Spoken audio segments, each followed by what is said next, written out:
Adilson. Na última segunda-feira, até nós aqui mesmo criticamos um pouco. Puxa, mas essa segunda ocorrência, mesmo na primeira de Cacilândia, que foi às 9 horas da manhã, mais de 5 horas, cerca de 5 horas para chegar até o local do acidente. Por isso nós fomos buscar a resposta com o perito criminal Fernando Luiz Graciano Pérez e também o perito Rodrigo Evaristo Venceslau. A entrevista começa com o Fernando explicando o que aconteceu.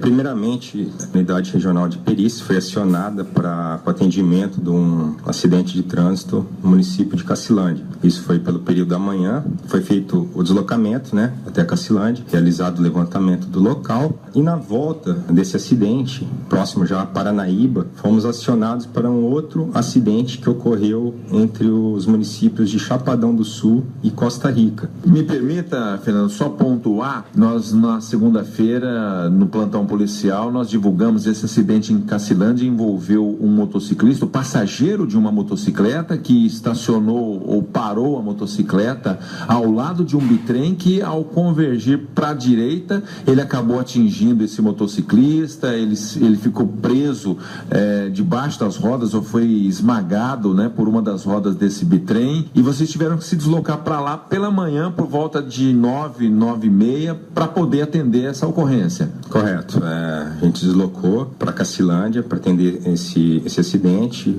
Realmente a dinâmica do acidente foi essa mesmo. Ao converter à direita, o motorista do caminhão acho que não visualizou a motocicleta que estava no lado direito e acabou atropelando o passageiro, que veio a óbito. A motociclista, que estava pilotando a motocicleta, teve só pequenas lesões e sobreviveu ao acidente. Aí depois teve o acidente em Chapadão do Sul, que foi no período da tarde, por volta das 14 horas, e no momento em que retornávamos para o município de Paranaíba, fomos acionados para comparecer a Chapadão do Sul. Quem recebeu inicialmente a informação do acidente em Chapadão do Sul?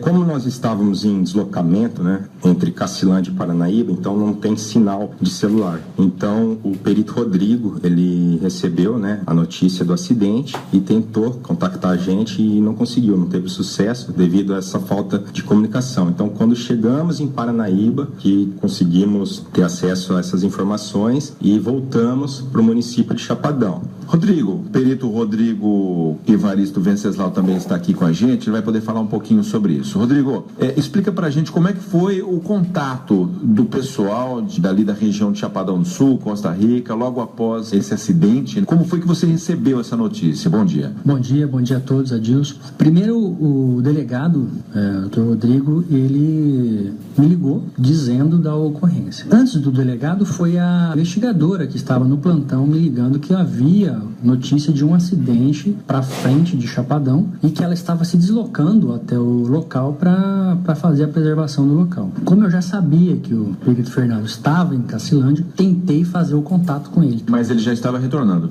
Provavelmente, como eu não obtive sucesso, eu imaginei que ele estivesse lá no caminho para Paranaíba e tentei fazer o contato com a investigadora lá em Chapadão, E ela também já não atendia mais, provavelmente porque ela também já estava em deslocamento para o acidente. Então eu fiquei de mãos atadas, quer dizer, eu não conseguia contato nem com o perito, nem com a investigadora. Tive que aguardar o perito chegar em Paranaíba de fato. Então, nesse meio tempo, atrasou um pouco realmente o atendimento, infelizmente, Quer dizer, o perito teve que chegar em Paranaíba para poder saber do atendimento que tinha que ser feito lá em Chapadão. Rodrigo, para esclarecer o ouvinte da Liberdade FM, no momento que você recebeu essa informação, em vez de passar essa informação para o Fernando, você teria condições de se deslocar daqui de Paranaíba diretamente para não perder tempo?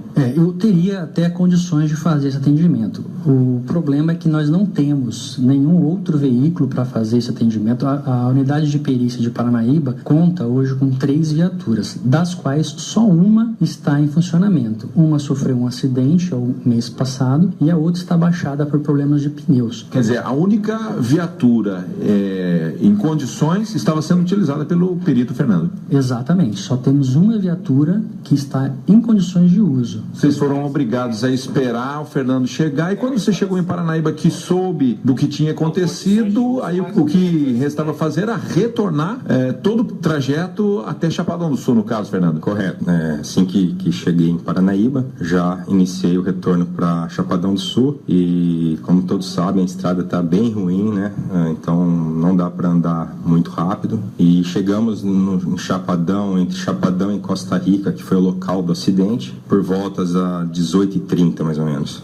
Bom, por isso a demora, e aí vocês começaram a fazer o trabalho, no caso você que estava lá presente, Fernando, depois de 5 horas desde o ocorrido, desde o acidente. Isso, para a execução do trabalho de vocês, é um problema enorme, todo esse tempo. É um deslocamento muito grande, né? Hoje, a Unidade Regional de Perícias de Paranaíba atende 8 cidades, de Aparecida do Taboado até Figueirão, a mais distante, né? Cerca de 350 quilômetros. Então isso realmente leva um tempo até o deslocamento do perito ao local do fato e atrapalha um pouco sim o levantamento do local.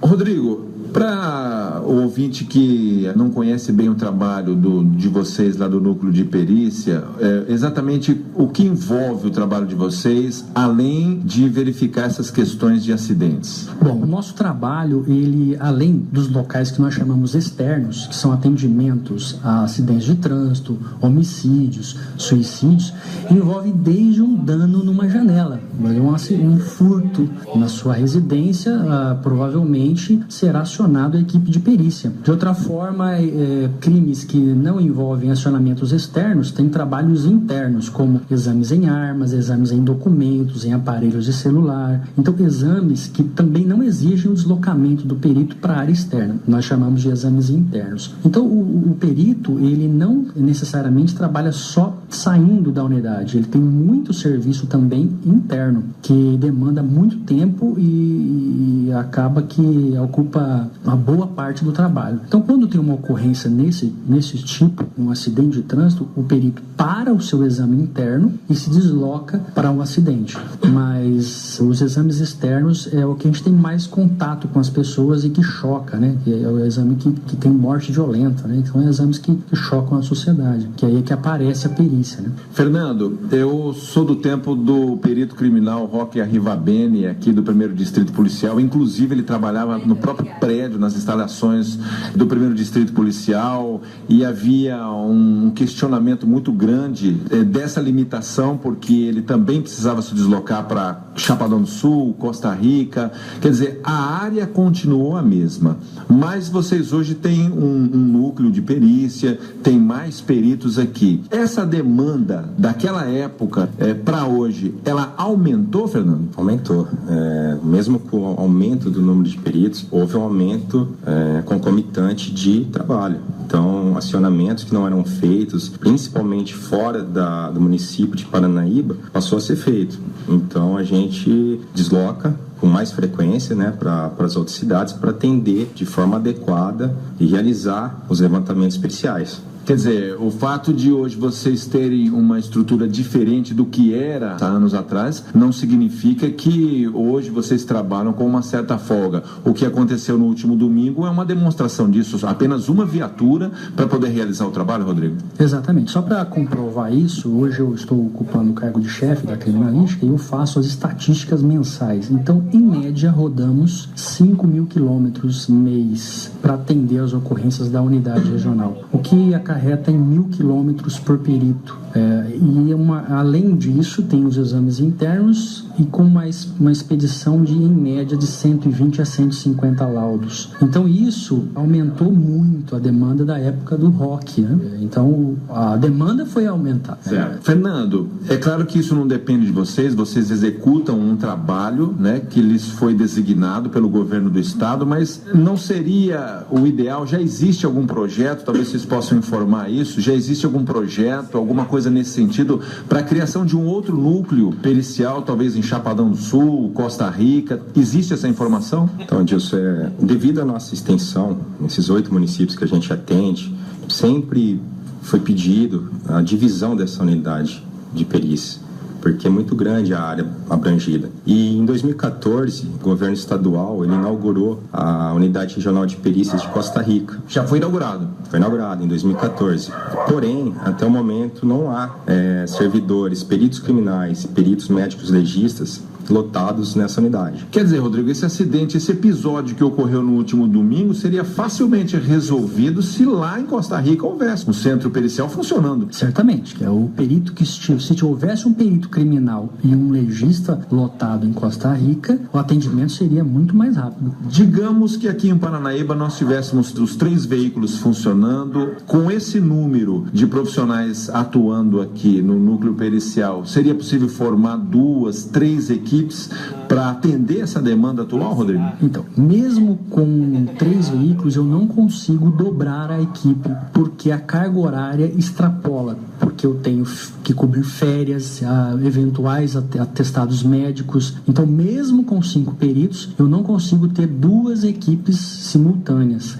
Infelizmente, eu preciso ter mais servidores, mais agentes de polícia científica para poder ter 2 equipes, né, e mais viaturas em condições para poder fazer isso. Quer dizer, o ideal, como o Fernando já colocou aqui, já que existe esse projeto, né, que já foi apresentado e inclusive inaugurado, né, esse centro pericial em Costa Rica, o ideal seria que ele funcionasse com todos os profissionais a contento. Sim, isso é um pedido nosso de longa data. Desde quando foi inaugurado, nós brigamos por isso. Nosso anseio também é que esse núcleo funcione. Nós, como peritos, estamos submetidos às viagens de 300 quilômetros em estradas em péssimas condições, da mesma forma que qualquer um. E então nós queremos também que o núcleo funcione para dar um melhor serviço para todos os cidadãos. Rodrigo, pelo que a gente observa, enquanto essas medidas não forem tomadas, se outros acidentes se ocorrerem, por exemplo, um acidente em Aparecida do Taboado, um outro em Costa Rica, Figueirão, que é até o local onde vocês se dirigem, numa situação como essa, fica inviável um atendimento rápido. Do jeito que está hoje, é inviável, porque tem o deslocamento do perito que sai de Paranaíba e tem que ir até Costa Rica. Então, com menos de 3 horas até Costa Rica, é impossível ele fazer esse deslocamento nas condições que estão a estrada, nas condições que estão as viaturas, contra a própria segurança do servidor. Tá aí, então, portanto, as informações sobre a situação do núcleo de perícia aqui de Paranaíba, nas palavras do Fernando Luiz Graciano Pérez, perito criminal, também do Rodrigo Evaristo Venceslau, com as informações para você, ouvinte do Paranaíba no ar. Estamos apresentando Paranaíba no ar.